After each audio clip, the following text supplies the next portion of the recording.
think the first time I realized I was doing the work with intention is when I was working as an anthropologist, and I was working for a grant program called Oklahoma Native American Languages Development Institute outside of Norman. And I was working with tribal elders to help preserve and revitalize indigenous languages and design curriculum so that Native American students could experience their own language in a school setting. And through that work and understanding the importance of bilingual education, I realized if you look at the historical context of communities and people who have been disenfranchised and who have, there have been efforts made to destroy their culture, that it creates huge inequities, and you'll see those things play out in a myriad of ways. And so I realized how important that work was, and I also learned that in doing that work, it's really important to listen to the people most affected and be open to what the needs really are, instead of assuming that you know what they need or that you have all the answers. So it was a really powerful learning experience of how to meet people where they are and to be a good listener and to work for them and with them. As a white person, identifying that I do have a privilege.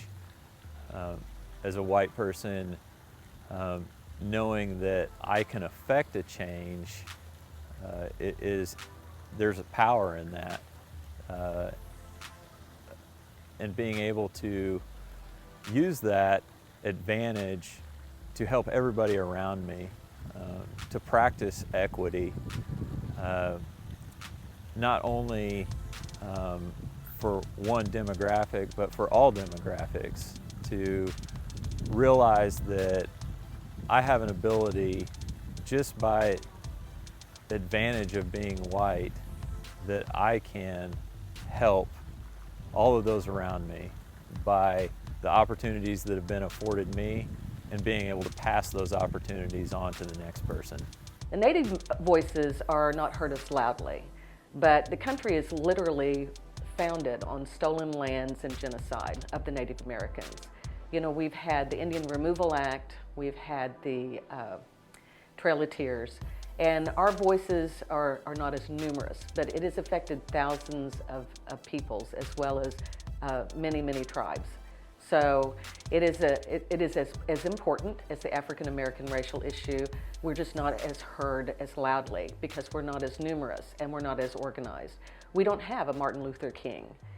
We have activists and scholars, but not any one individual that has spoken up for us.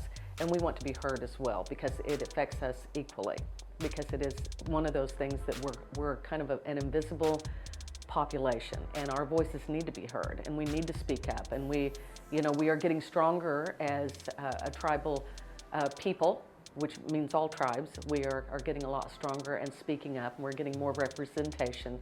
And we need to, run for office. We need to be out there, and we need to be heard, because we've had to deal with these things for, generations. And that's the other thing, the generational trauma that Native Americans have suffered over many, many generations is one of those mental health issues that probably needs to be addressed as well.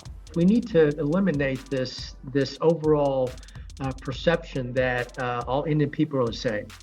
They just assume that, well, everybody, I'm Cherokee, or they might refer to some tribe that, well, that's very common within the conversation. So typically it's, Cherokee. So everyone believes that, if you're Native and you're Cherokee, then of course you're Indian. Well, there's a lot to that. We have to ensure that we educate our neighbor in regards to each individual tribe, whereas that background, cultural and lifestyle identity is unique and specific and very different from the lifestyle that you may be accustomed to, or that non-natives are accustomed to.